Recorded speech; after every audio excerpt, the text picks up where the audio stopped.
How's it going, Blue Dudes? Dr. Blue here, and welcome to the Dragon Age Inquisition Blue Review. I honestly can't tell you how excited I get to make these Blue Reviews, and I'm super excited to get to make it for a huge game like Dragon Age Inquisition, but that does mean it's probably going to be a little longer than normal, but let's get into it. First impressions of this game were everywhere. At first, it was all surrounded by mystery. First of all, you'd been mistaken for a criminal. Everyone who attended is dead, except for you. And there was also this huge hole in the sky.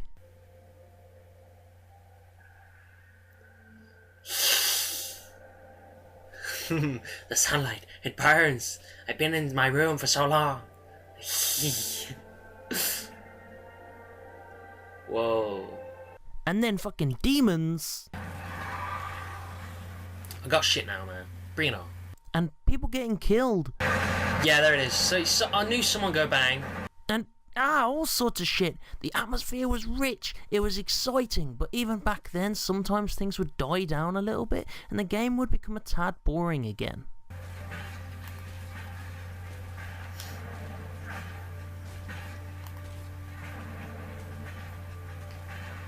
But those are my first impressions, so let's move on to the features. Dragon Age Inquisition has a lot of good and a lot of bad. Some of the good things was how much space there was. There must have been at least 10 regions with a few other smaller regions, but my god, the main area was so big, full of resources, full of life and, well, undead life too, but honestly there was so much to explore, and which is why I imagine some people could be easily overwhelmed by the game. But if you're willing to play it, there's tons to do. Okay, what about the hinterlands? It looks like we can do most of those and get about 10 power. Yeah, there's definitely a lot we can do in the hinterlands, so we're going to go do that. Oh my god, look at all these. Also, the quests in these regions were great. Well, most of them anyway. It's the actually most pointless quest I've ever done in my whole life. So hey guys, welcome to Dragon Age Inquisition. We're gonna do some main quests, and then I end up fucking leading a buffalo back to a farm.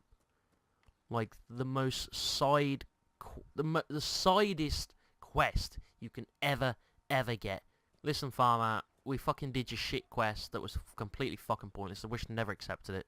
Apart from that goddamn buffalo quest, and maybe a few others, but the main quest for each region was awesome, and sometimes during these quests, you'd capture enemies, which you can then take back to Skyhold to judge and decide their fate. Skyhold even has its own prison, I just never went there.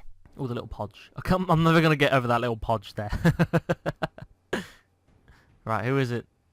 It's the Avar guy, right? This was a surprise. After you return from the bogs, we discovered this man attacking the building with Wait, is that the goat. little ram?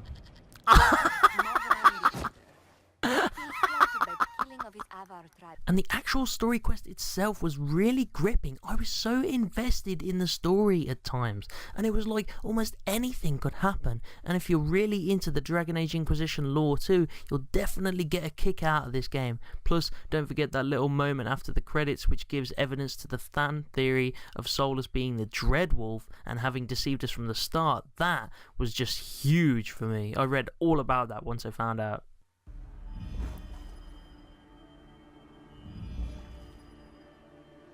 I knew you would come. Kate Mulgrew trying to get through the Alluvian. You should not have given your orb to Corypheus, Red Wolf. Solus, he's not dead. After my slumber. The failure was mine. I should pay. I knew he wasn't dead. But the people, they need me. I am so sorry. I am sorry as well, old friend.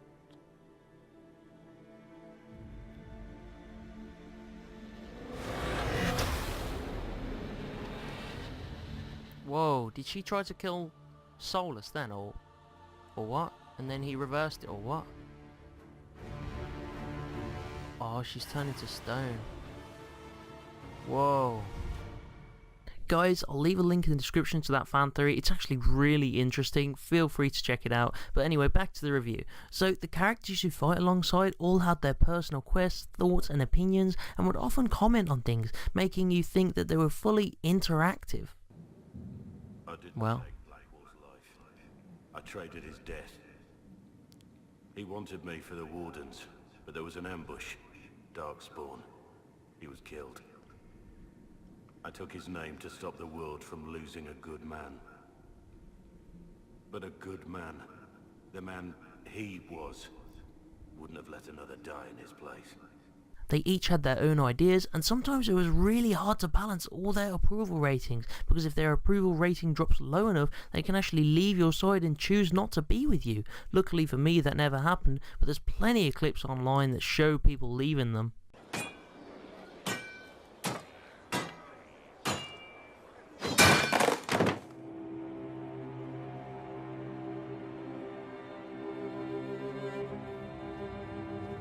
Are you proud of yourself? Of what you've built here? How about the lives you've destroyed along the way? Given much thought to those lately? The Wardens at Adamant, banished when they could have helped you. Is this Inquisition all you wanted it to be? Because I'm disappointed. All I see is a gang of thugs led by a self-serving tyrant. If the Inquisition doesn't live up to your lofty expectations, I can have one of my thugs show you the gate. Don't trouble yourself. I know where it is.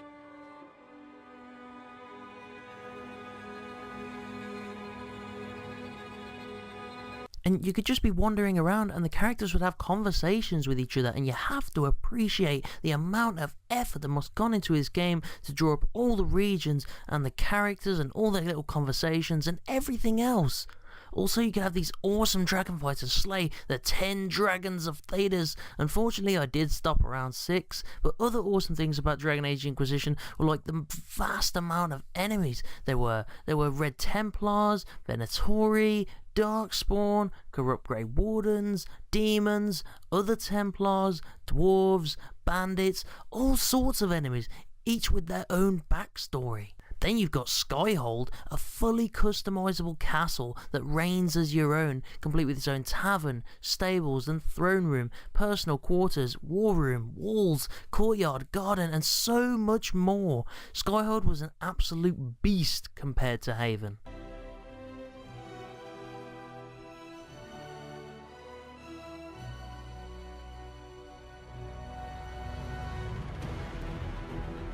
Is that the Templar castle? I assume if you side with the mages, it's the mages castle? It's a good thing we let them stand on their own, isn't it? Because they've got their force now. Oh wait, or is this a different fortress? I don't know. Is this yours, Solus? Is this where you live?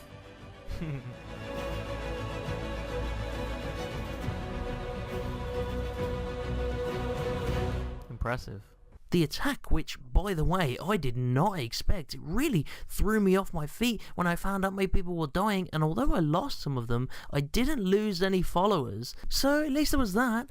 But there were special enemies too that served Corypheus, each with their own unique personalities and evil plans, and it really made you hate those enemies. This is wrong. Remember your oath. In war, victory. In peace, vigilance. In death, I'm sorry. No, don't kill him. He don't want to be killed. No! Why are the Fade people here, by the way? Like the demons. Why are they here? Oh, fuck. Like, what? Now bind it just as I showed you. Whoa, what the fuck? Can I do that? Oh, whoa! What the fuck? To the point where I even chopped off that motherfucker's head, and I'm really against executing prisoners. Fuck him. It's revenge for Hawk. Oh yeah, people love that. Has apparently been withdrawn. People fucking love that. By my hand. Petty actions. Truth lies in the next world. Well, everyone loved that, so I'm gonna fucking cut your head off. Oh, come on, game. Thank you. Oh, here we go, boys. Here we go. Oh, it's an execution. Here we go. Go on. Do it. Do it! Oh! Oh! Can I get a 3 cheers? The multiplayer, although I didn't get to see much of it, what I did see looked pretty fun. It felt a little like the Mass Effect multiplayer mixed with Diablo 3 though, which isn't a bad thing because it did feel fun, but it really would have been great to play with other people though. Also, the abilities for each character were carefully designed, relating to the character, while also maintaining a small distance from them to allow their abilities to make them an absolute machine if equipped right. Like Blackwall, for instance, he had so many defense abilities to the point where he would just not fucking die, unless it's him versus a dragon and he's on his own and it's about 10 minutes of battle. But that's when he's allowed to die, but only then. Shit. Shit. Fuck, don't let me die now.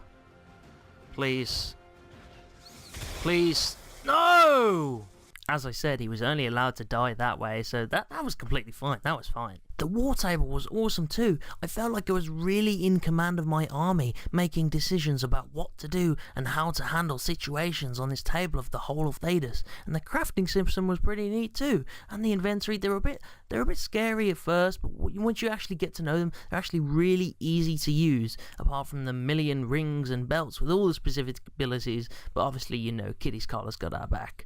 And I love the fact that you can tint your armor. I really did appreciate that because when I was putting all these different elements into my armor and it was like green, red, blue and white, I managed to just make it all blue and white. Oh, almost forgot, character creation was great. Some of the things people come up with is absolutely awesome, but I was happy with my little Canary Inquisitor at the start there. And I did like the little people you could pick up for your Inquisition too, to increase its power. It's like a little like the effective military strength EMS in Mass Effect 3. The game also never failed to make the Inquisition seem like more than just an army. We were a family, and they'd show this by having everyone get together, me included, to play pranks on each other. But they flap and... Who is up there? It's the... Run! Fuck's sake. And even play strip poker. Aww. Look at all this unity. Aww. Oh, Cullen. What's going on, man? I tried to warn you, Curly. It comes off. I didn't know it came off.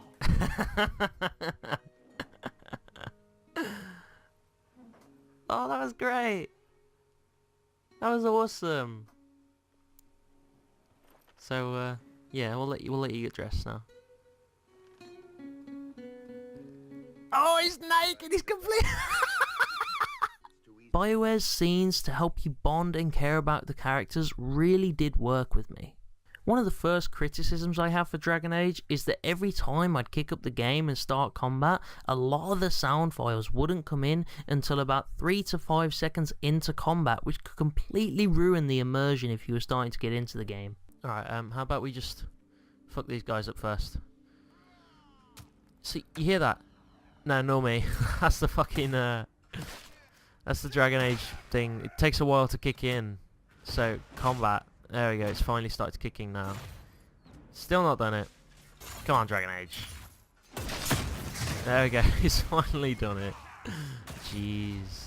And while we're on the topic of combat, the combat there wasn't terrible, right? But it wasn't great either. Sometimes boss fights could feel really dry and anticlimactic. Just take the boss fight at the end with Corypheus, for instance. Good on them for letting us actually take part in our boss fight, right? But it felt really dry at points, and most of the time this was due to no music in the background throughout the worlds. And also the characters fighting, there would be almost no dialogue between them. Of course, the dialogue is my weaker point there, because in the story sometimes there is dialogue between it, but the boss fight just had Corypheus insult me every so often whilst my character would remain silent. And yes, there was music for some boss fights throughout the campaign, but largely there was a lot of silent, dry combat.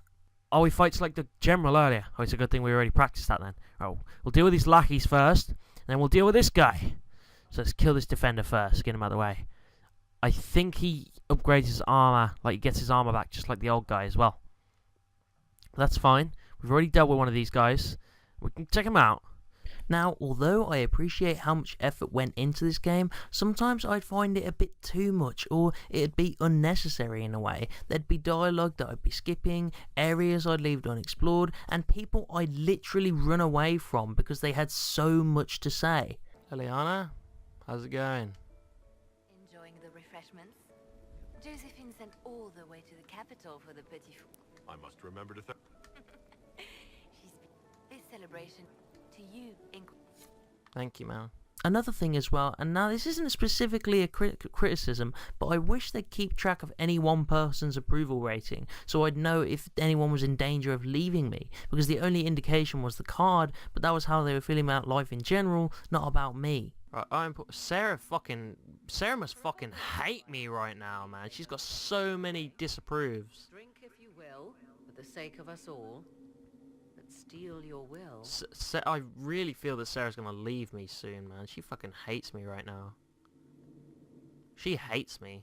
I don't want Sarah to leave. Also, with the quests, there were too many side quests, with most of them being utterly pointless, and if they didn't give me power, I would purposely leave them out and I would not do them. But in a way, it's kind of annoying because it does take so long, and sometimes it is just side quest after side quest after side quest, which is right now, basically, unfortunately. Also, with the idea of quests in mind, although I loved the war table, I felt that if you were playing this game through just for fun, you'd probably get pretty annoyed at the wait time for the war table tasks. Although it does force you to take a break from the game, and that's a good thing, I could see how it also could be annoying. It didn't affect me much because I'd record sometimes and maybe an episode or two at a time, and then when I came back to record again, things were already done, so I didn't really encounter this issue that much, but I really see how it could be an issue. Oh my fucking god. Look at that. Oh wow. Gee, look at the time remaining on that. Oh my fucking god. Whoa. What the fuck? Is that glitched? Oh fuck, is Leliana forever stuck on that now? Can I not get out? Oh fucking hell. Oh wow. I don't even... What the fuck?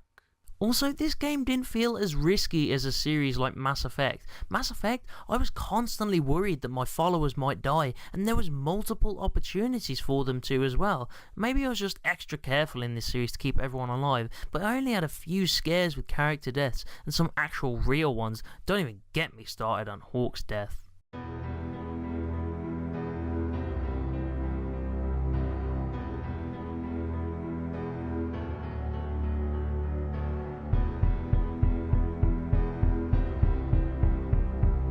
I think about that one, and the more I think about it, the more I regret not choosing Stroud to stay and die. Also, throughout the story, although we were fighting Corypheus, we only encountered him a few times. I do wish we'd been scared by him a few more times, like maybe he would personally break into Skyhold, or maybe at the start he could find me while I was sleeping and scare me, but let me live, or something like that. I think it would have been much better if we'd seen more of Corypheus during this game. And oh my god, don't even get me started on Corypheus' death. It was so quick. I mean, I know the situation was dire and things were getting crazy with rocks falling down, but would it have killed them to put a small conversation in slow motion, or before my god chops his head off with a sword, or uses his mark to burn his face away? Like, that would have been so much more dramatic and cooler than what actually happened. Your tools gone, your army dead, your dragon slain, you on your knees. This is the end of you, Corypheus.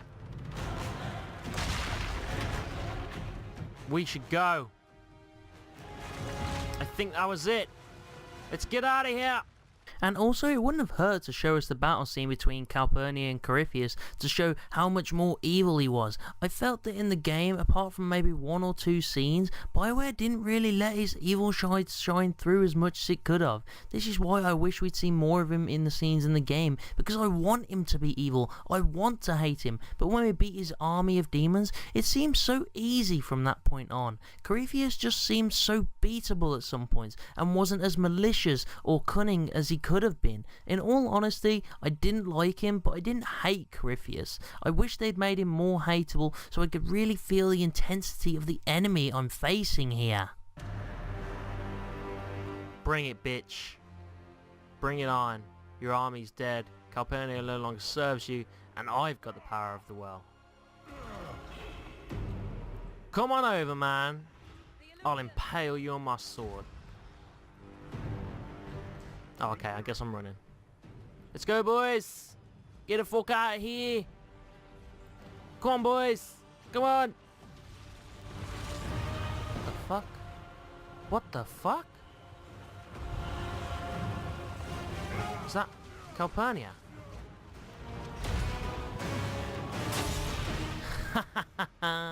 Sorry, Corypheus. Little bitch. Some of the features of this game didn't work either. Obviously there was the war table glitch, and there was also the time files glitch that they didn't file in correctly when I was trying to combat, and also I was never able to create a rune for a really long time, and then when I finally figured it out, I couldn't create a masterwork to tick off my Undercroft quest for advanced metalworking, and sometimes when I'd load in, the game would take at least a good 5 minutes to render everything in before I could even move. Although, seeing as how this is a really big game, I can accept and forgive a few mistakes and a few glitches just because there is so much to it, and although I'd prefer the game to work fully, as big as this game is, I can kind of understand if they miss out a few glitches and have like a few bugs.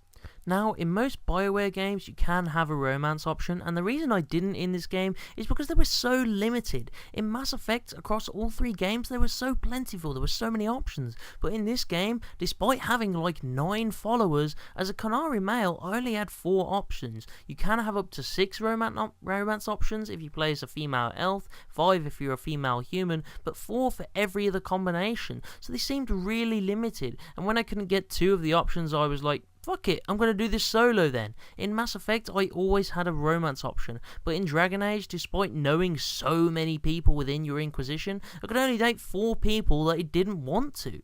Also, a lot of the armor was cool and everything, but it was so goddamn ugly. I found myself wearing my most powerful set of armor, which was literally a sequined glitter armor fucking thing, which totally ruined the immersion and the badass appeal of my character. So instead, I walk around in this glittery ass armor, which made me feel like a total fucking punk, despite the fact I'm supposed to be this badass leader of the Inquisition. I swear, if this game was actually real life, people would fucking laugh at me and point, and it would not be fun.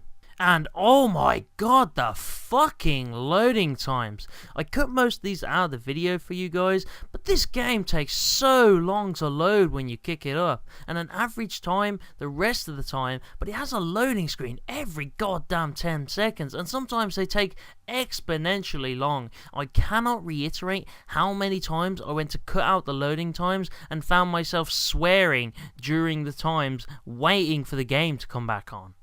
Overall, I appreciate the amount of effort that went into this game's design immensely, but I feel that due to all these areas, landscapes and unnecessary quests, I think they really lacked in other areas and even let a few bugs pass. So Dragon Age Inquisition is an absolutely huge game, but does bigger mean better? In this case, no. For a true rating, I'm going to give this game a 6, not bad. I do think this game is decent, but its absolute overkill and absolute lack of in certain areas made some areas of the game feel more developed than others, and it's a shame because BioWare are one of my favourite companies and I wish I could give them a better true rating, but it's a true rating for a reason. Don't get me wrong, it's 6 not bad for a reason. I don't think the game's bad, but I really think the game needs work to get it up to those 7, 8 and 9s. Now this is a little news section I've got on whether I think you guys should buy this game or not. This game is already 2 years old and it's kind of my fault for playing it so late, so I wouldn't buy it for the multiplayer, but if you are looking for a great story or game lore to get into, then yes, you should buy this game.